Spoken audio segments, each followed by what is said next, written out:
Well, it's a great pleasure to be here. I've been here before, I think at least once, maybe two times. And this is a wonderful conference. Also, I should tell you, I just came from being on a boat in the middle of the Pacific Ocean at the Galapagos Islands, and so the floor is rocking. So if I fall over, you'll know why. Anyway, this is a paper with Pierre Siklos, my colleague from Wilfrid Laurier University in Canada, and it's a very empirical paper, and there are a lot of moving parts. I'll try to get through it, but if we don't get through all of it, then I refer to the paper. So the story is that before the great financial crisis, emerging market central banks were converging towards the best practice advanced economy central banks. And the things that were going on, the improvements were included many of the things we've already talked about: central bank independence, central bank transparency, and inflation targeting. And the global financial crisis was an advanced country event, but it had spillovers to some of the emerging countries. And coming out of that event, most central banks have switched attention, not totally, but towards the issue of financial stability.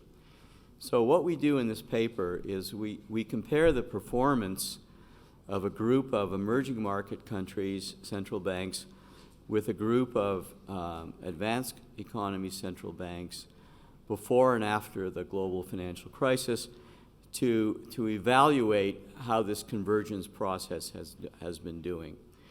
So we focus on a number of institutional developments: central bank independence, central bank transparency, governance, central bank resilience, and we'll define what we mean by that, and then a measure of credibility, which is one that builds on work that the two of us have done before. And what we find is that the convergence process differs across emerging markets. Our evidence suggests that a number of emerging markets have developed the institutional resilience to keep on track, but in general, it has been slowed. The convergence has been slowed, reflecting deep-seated issues of governance and other structural impediments. But then there are those that have kept on the path of convergence. And part of the issue of sort of converging between the emerging and advanced country central banks is that the advanced countries themselves, central banks, who've been unable to hit their inflation targets from below. Then what we do at the end of the paper is we supplement these institutional indicators that we've developed with some econometrics to get a broader picture. We use panel VARs based on factor models and also based on observed data. And we do this to look at the effects of global shocks, financial shocks, credibility shocks, monetary policy shocks, and trade shocks on the two types of countries.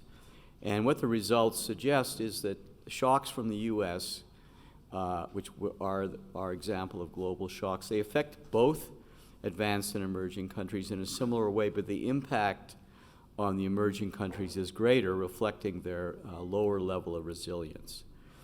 So before I get into the measures, I just will give you a very fast historical background. I mean, for me, it could be the whole paper, but I'll keep it. So the Great Inflation was a defining moment for the advanced countries' central banks.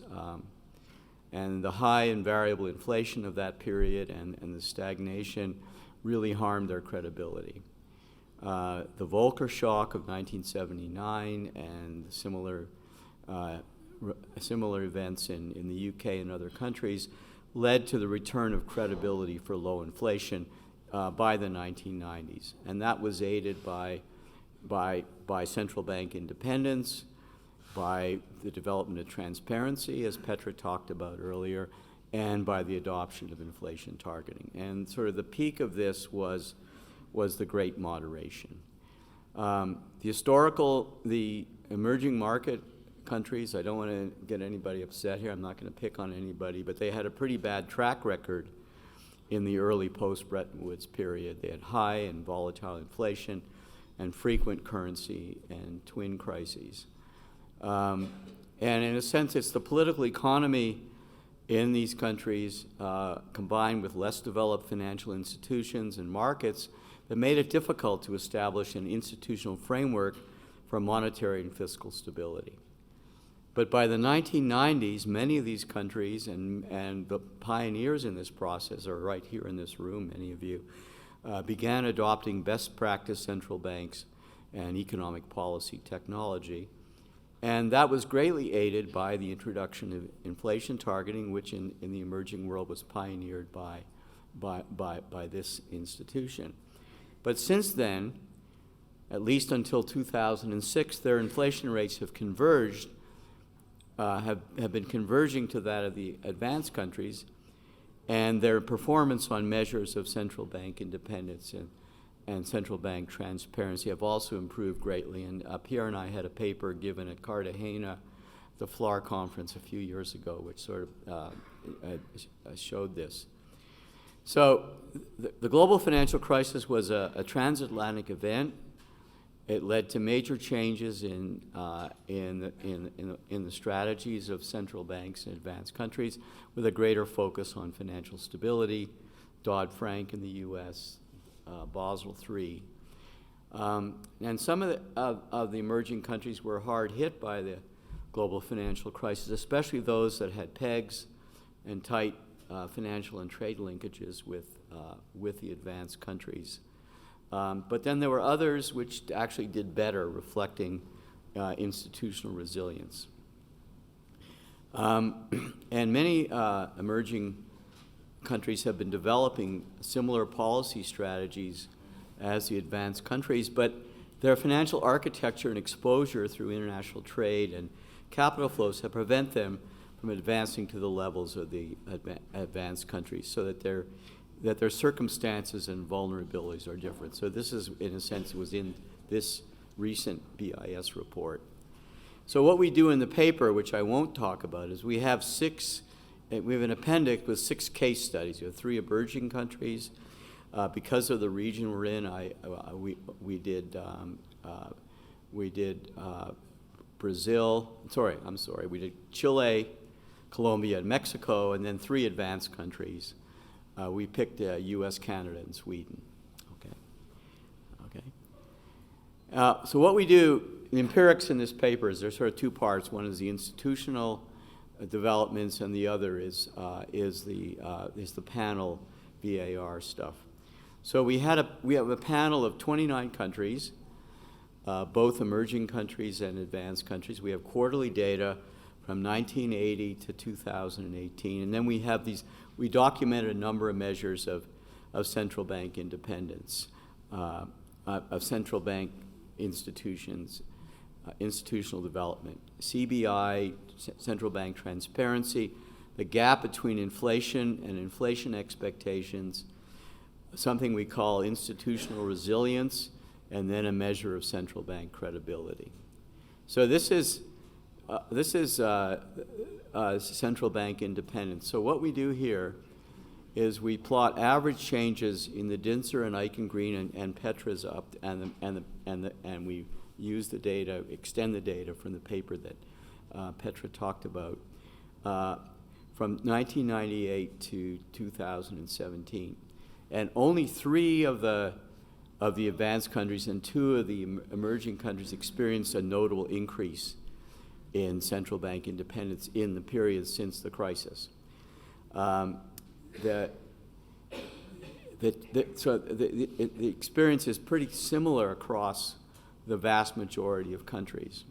So it seems like if you just look at central bank independence between advanced countries and emerging countries, that nothing much has changed. So that story hasn't changed much since this great divide of the financial crisis.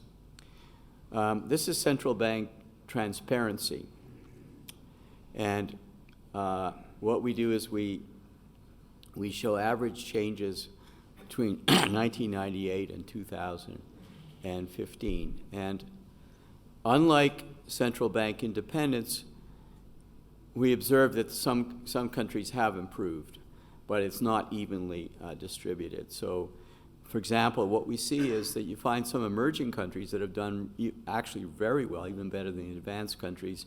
Two examples here are Poland and Thailand, and they've done even better than some of the best performing advanced countries, for example, New Zealand or the Czech Republic.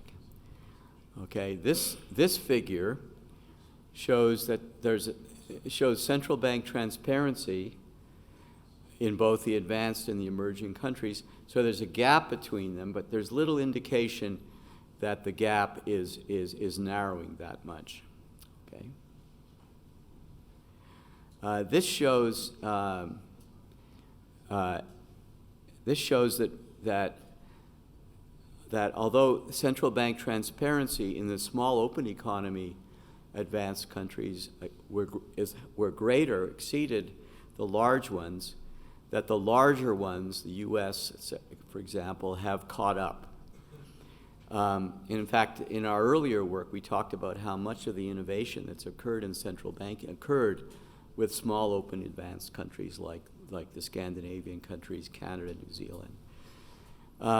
Now, one of the problems with these measures is they're de jure. They're de jure indicators, and they really ignore some of the pressures that come from governance issues on monetary policy. And there's been a lot of sort of criticism of these measures that have been developed. So what we did was we looked at compare central bank transparency with governance. And the governance measure comes from a World Bank indicator of governance.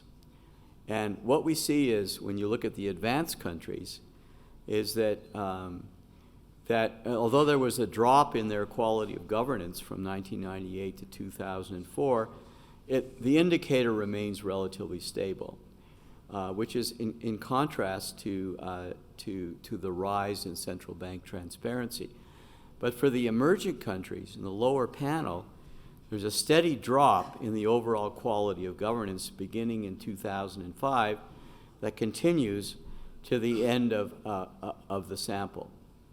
And this is in contrast to the rise in central bank transparency.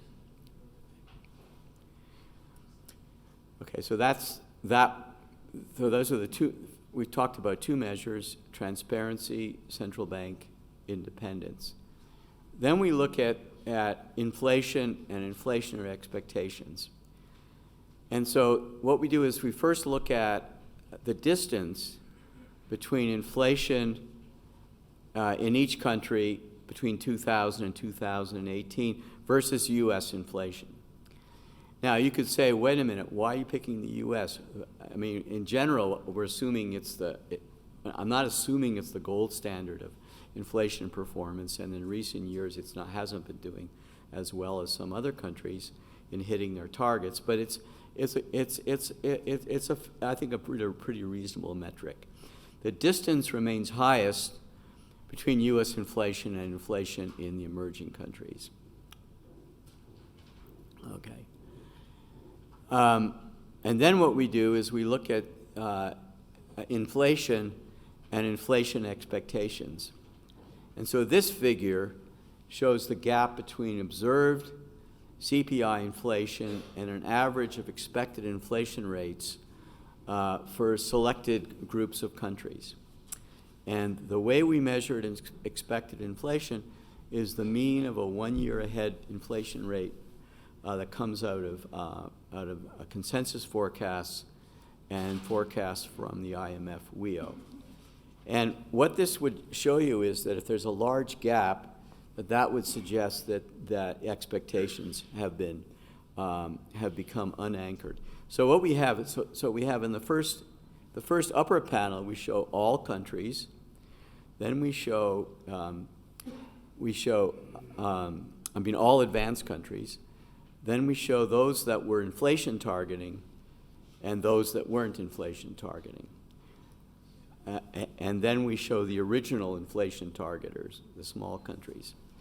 And then we do that for the advanced countries, and we do the same thing for the emerging market countries. And what we find is that that the upper panel,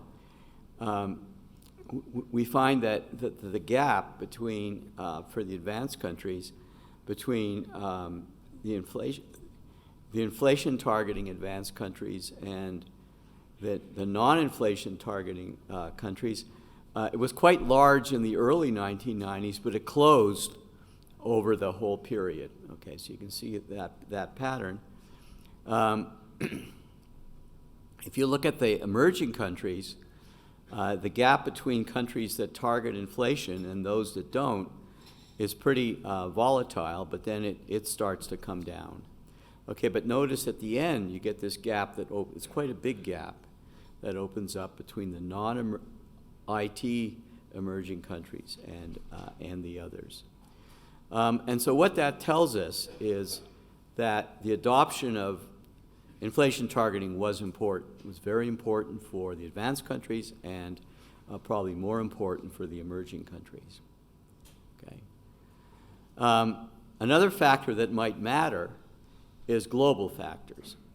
And so what we have here in this figure is a measure of global inflation. That was based on the first principal component for the advanced economies. And as you can see, there's a sharp decline in global inflationary expectations in the early 2000s. And also, again, this is things that we know, but I'm just putting this all together, is that the global gap between observed and expected inflation is positive right after the global financial crisis, but then it becomes negative.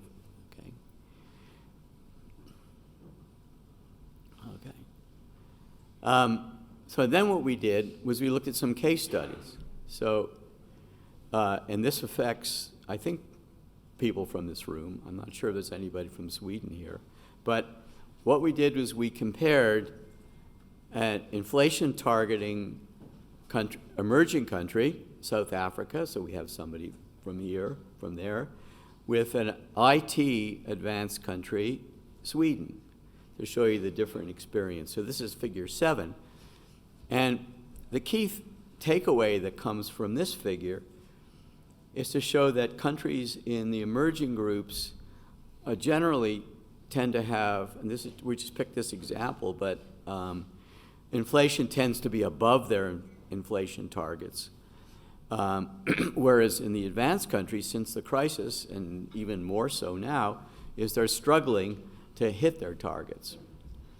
Okay, so this is a pattern that has been quite, in a sense, has become quite distinct since the since the global financial crisis.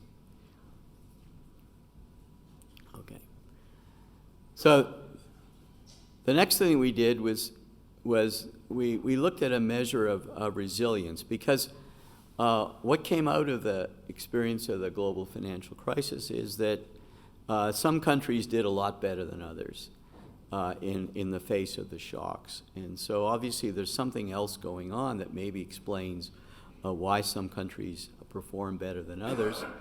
And so we come up with a measure of what we call resilience. And it's based on the literature that links economic performance to the quality of governance.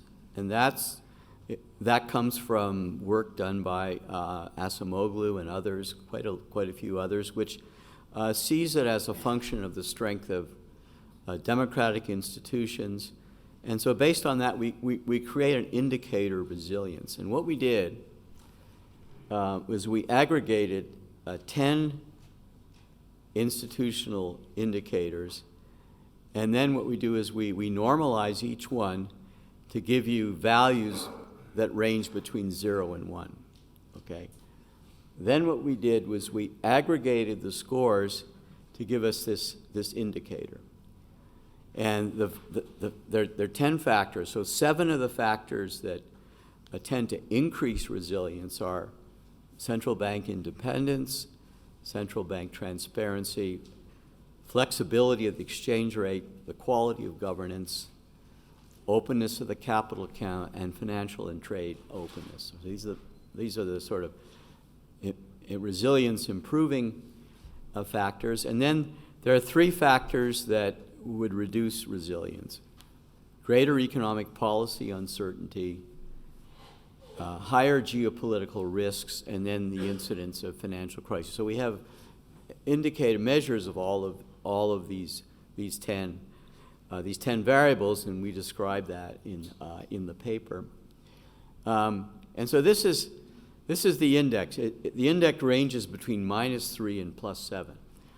Okay, so you've got the blue line is the advanced countries, and the black line is the emerging countries. And what we find is that the resilience, it declined in the advanced countries after the GFC, and to a certain extent they rose in the emerging countries. But over the whole period, the gap actually, even though this is going on, the gap actually has not narrowed. It's widened slightly. And so what this suggests is that the resilience of institutions, including the central banks in the emerging countries, has not caught up with their counterparts in the advanced countries. Get some water. And so, in a sense, what this suggests is that the emerging countries remain more vulnerable to shocks.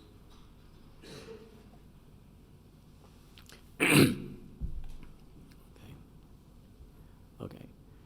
And the last indicator of institutional indicator that we focus on is credibility.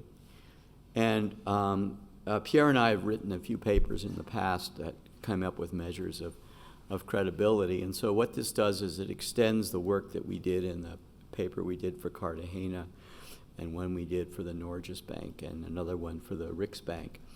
And so this equation, I'm just going to describe it. I mean, I know I don't want to put everybody to sleep, but basically there are three elements of credibility. The first two lines, they define the credibility penalty that central banks suffer when they miss their targets. So, in a sense, if you're in your target, that's the first line, then your credibility is you maintain your credibility.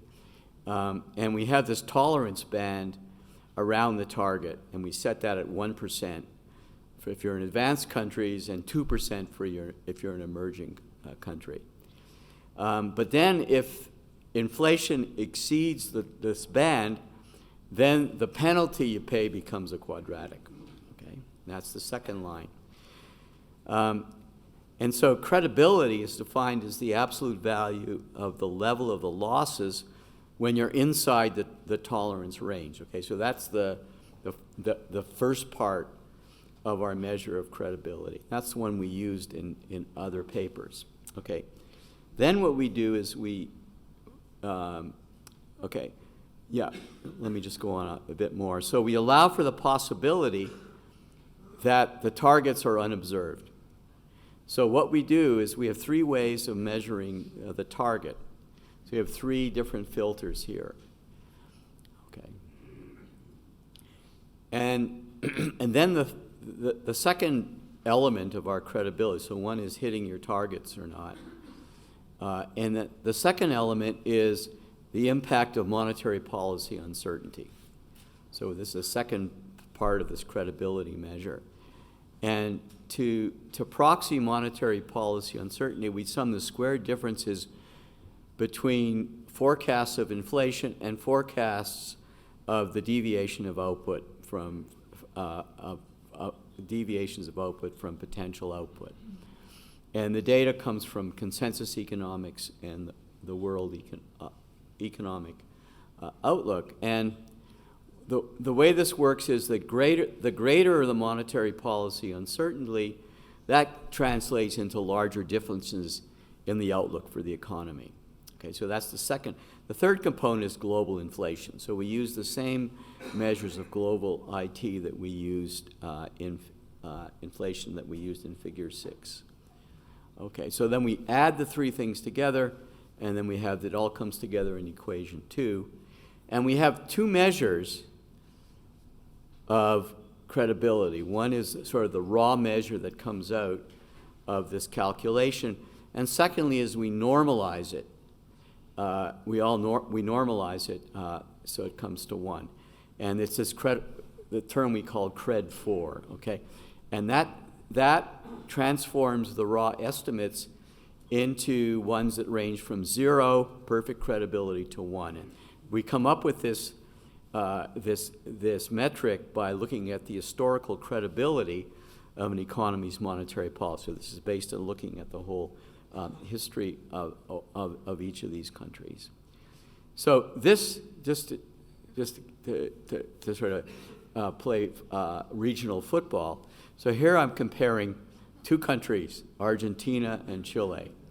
Okay, now, the scale, this is the scale of the raw measure, which I'm not showing, I'm showing the normalized, indicates that credibility losses in Argentina are as much as 20 times larger than in Chile.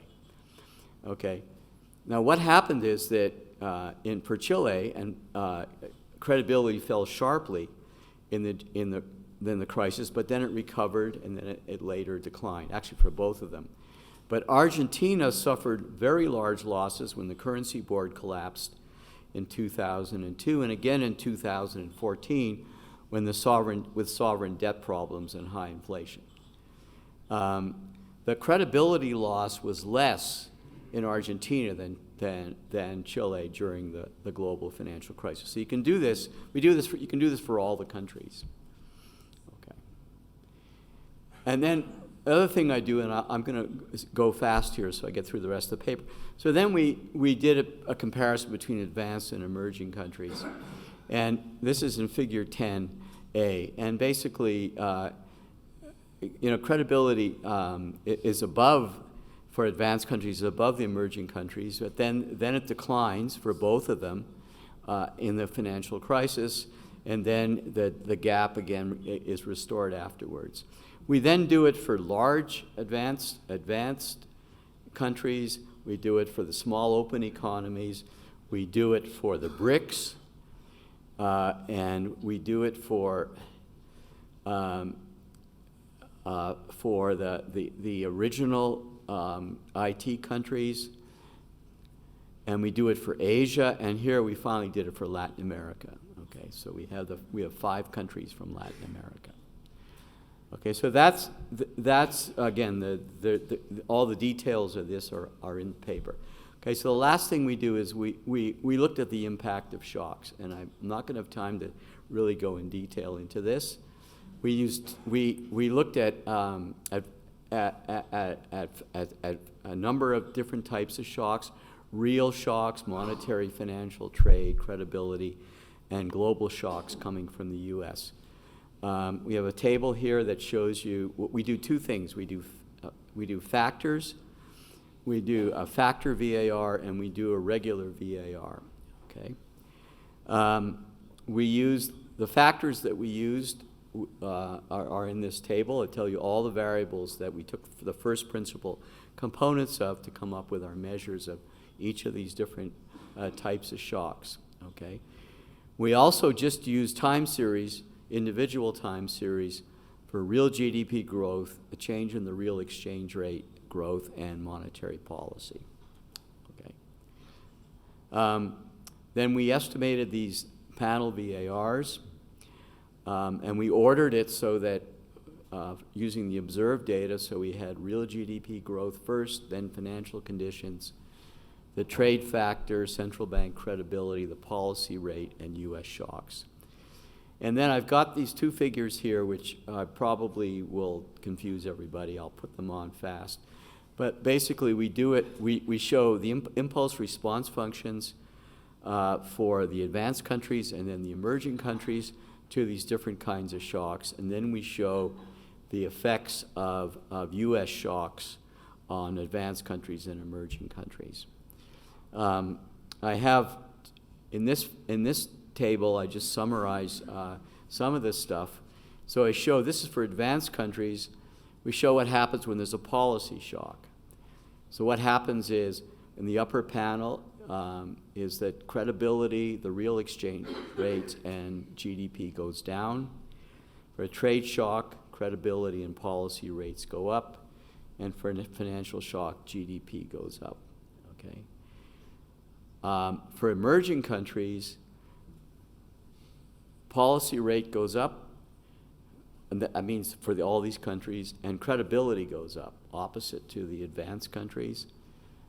Trade shock, credibility and policy rates go up, and then a financial shock, there's no change in the advanced countries. Okay, the last figure I'll show you is, are these dynamic multipliers based on a U.S. policy shock and a U.S. growth shock. And so for the advanced countries, U.S. policy rate goes up, credibility and growth goes up, and credit grows, and credit grows up, increases. When U.S. real growth goes up, credibility goes up. This shows you for the emerging countries, Fed raises its policy rate. The policy rates in emerging countries go up, credibility goes down. When U.S. real growth goes up, credibility goes up and competitiveness grows up. So basically what the results show is that a lot of the global shocks affect the advanced and emerging countries in a similar manner. A tightening of U.S. monetary policy leads to higher policy rates in both, but at the expense of lower real growth. Better U.S. economic conditions improve central bank credibility in both groups of countries, as well as leads to higher policy rates. And third, tighter monetary conditions also result in tighter financial conditions. And fourth, a positive U.S. policy rate shock makes both groups of countries more competitive. So these are the similarities. There's some important differences too. So whereas higher policy rates appear to worsen central bank credibility, the reverse is true for the emerging countries as a group. And secondly, higher policy rates on balance lead to less competitiveness so that the conventional trade channel may well continue to operate. Credit growth fuels real economic activity in the advanced countries, but there's no effect on the emerging countries. And then the fourth point is that the emerging countries are more sensitive to credibility shocks than their advanced country counterparts. So just to put it all together, I'm not going to repeat the main story of the paper, but I would like to just say something about the policy lessons. So the lessons that we take from this this empirical exercise is that the emerging countries should carry on and continue improving their financial institutions, financial markets, and goes. It's the mantra, comes out of the WIO and BIS and everything. But that basically, the evidence seems to show that. The second thing that comes out of this is that the problem of the post-global financial era reflects conditions in the advanced countries as well. They have not been able to hit their inflation targets from below, just as the emerging countries have had difficulties in hitting their targets from above. This may reflect the slow recovery after the global financial crisis. It may reflect the zero lower bound and the use of QE and forward guidance. And I think that those policies, and maybe Ken will talk about this, that those policies are actually not as effective as they could be. And it could affect issues on the supply side. So the implication that comes out of this is it's hard to urge the central banks of the emerging countries to follow the advanced countries' best practice if our understanding of what best practice is in a state of flux. And so the ongoing debate at the Fed over its monetary policy strategy, which was seen at the conference in Chicago recently that I couldn't attend, shows you the conundrum that's being faced. So it seems that until these issues are resolved, it's going to be difficult for the central banks of the emerging countries to develop their catching up strategy. So it's not just like, carry on, do what you did, but also it's like you're aiming at a changing goalpost. Okay, well, thank you.